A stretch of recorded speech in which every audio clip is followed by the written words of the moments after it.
অর্পিতা সরকারের কিছু লেখা মানেই সেটা অনন্য। আমার গলায় কেমন লাগবে সেটা তোমরা বলবে।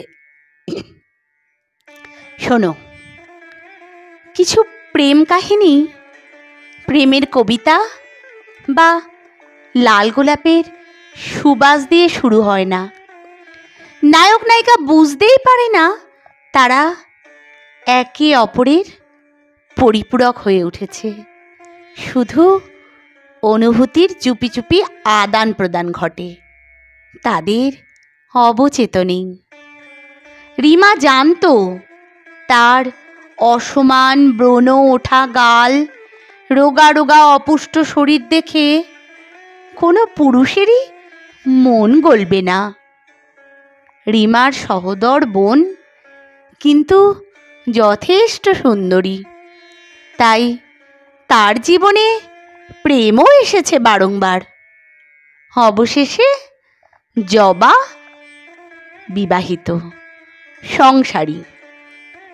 বাবা ক্রমশ অথর্ব হয়ে যাওয়ায় সেই সংসারের দায়িত্ব এসে পড়ল রিমার ওপরে। রান্নার হাতটা ছিল একমাত্র ভালো, কিন্তু সেটা এমন কিছু গুণের মধ্যে কেউ ধরেনি কখনো। তবুও রিমা ওই একটি গুণকে সম্বল করেই এগিয়ে গেছিল। নতুন তৈরি হওয়া পার্কের ধারে মোমো আর রুটি তরকারি করতে শুরু করলো। কিন্তু সন্ধ্যের থেকে দেখতো পাশে সজলের ফুচকার দোকানে ভিড়ে ভিড়, আর ওর ওই দুই একটা খদ্দের। নতুন গড়ে উঠেছে পার্ক, তাই সেভাবে লোকজন এসে জমজমাট হয়নি তখনও। হঠাৎই চোখে পড়ল সজল ওর ফুচকার দোকানটা অনেকটা দূরে সরিয়ে নিয়ে গেছে রিমার থেকে। দুটি দোকান সম্বল ছিল তখন। গেটের সামনে ফুচকা না পেয়ে লোকজন মোমোতেই তৃপ্তি খুঁজছিল। কেউ কেউ রাতের জন্য রুটি তরকারিও প্যাক করাচ্ছিল। রিমা একদিন গুটি গুটি পায়ে গিয়ে বলেছিল, তোমার যে বিক্রিতে কমতি পড়ল। সজল এক মুখ হেসে বলেছিল, সকালে আমি সবজি বিক্রি করি, রাতে ফুচকা, একা মানুষ, ঠিক চলে যাবে। মাস পাঁচেক পরে দেখা গেল সজলের রাতে 4টি রুটি আর তরকারির দায়িত্ব কবে যেন রিমাই তুলে নিয়েছে নিজের কাঁধে।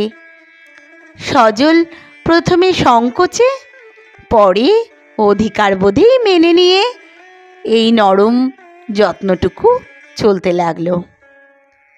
রিমার দোকান এখন বেশ চালু হয়ে গেছে। নিয়মিত খরিদ্দার তৈরি হয়েছে তার। সন্ধ্যে 7:30টার মধ্যেই শেষ হয়ে যায় তার মোমোর স্টক। তখন সে রুটি বানায়।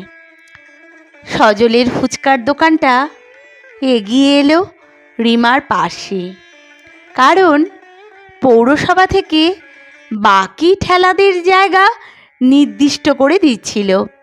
আইসক্রিম চপের ঠেলা বাড়ছিল। ঠিক কবে যেন বসন্ত বাতাসের কারসাজিতে ফুচকা আর মোমোর গাঢ়বন্ধন ঘটে গেল। একলা সজল এখন সংসারী। রোগা রোগা শ্যামলা হাত দুটোতে প্লাস্টিকের শাঁখা পলা ছুরির ভিড়। সেসব সামলেই মোমো আর রুটির দোকানটা চলছিল। মাঝে মাঝে অবশ্য ফুচকার আলু মাখতে দেখা যায় রিমাকে।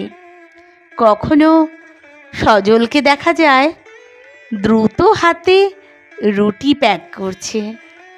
পিছনের পার্কে তখন বাচ্চাদের কলকাকলি। সব প্রেম লাল গোলাপের হাত ধরে আসে না, কিছু প্রেম আত্মত্যাগ এক রাস সম্ভ্রমের হাত ধরেও আসে। রিমাকে বেশ গর্বের গলাতেই বলতে শোনা যায়, দুটো দোকানই আমাদের, আমি আর আমার স্বামী মিলেই চালাই। কিছু প্রেমে বিকেল থেকে সন্ধে নামে এক রাস আলো নিয়ে। সন্ধ্যের পর রাত নামে পাশে থাকার অঙ্গীকার নিয়ে। অন্ধকার সেখানে ঠাঁই হারা হয়ে আলোকে পথ ছেড়ে দিতে বাধ্য হয়। এত সুন্দর লেখা অর্পিতা, তুমি আমার চেয়ে ছোট বয়সে, তোমাকে ছাড়া হয় না গো। কেমন লাগলো জানাবে কণ্ঠে তোমাদের তুলিকা। মনে রেখো, পাশে থেকো, চ্যানেলটা কিন্তু সাবস্ক্রাইব করো। বন্ধুকে একা ফেলে দিও না প্লিজ।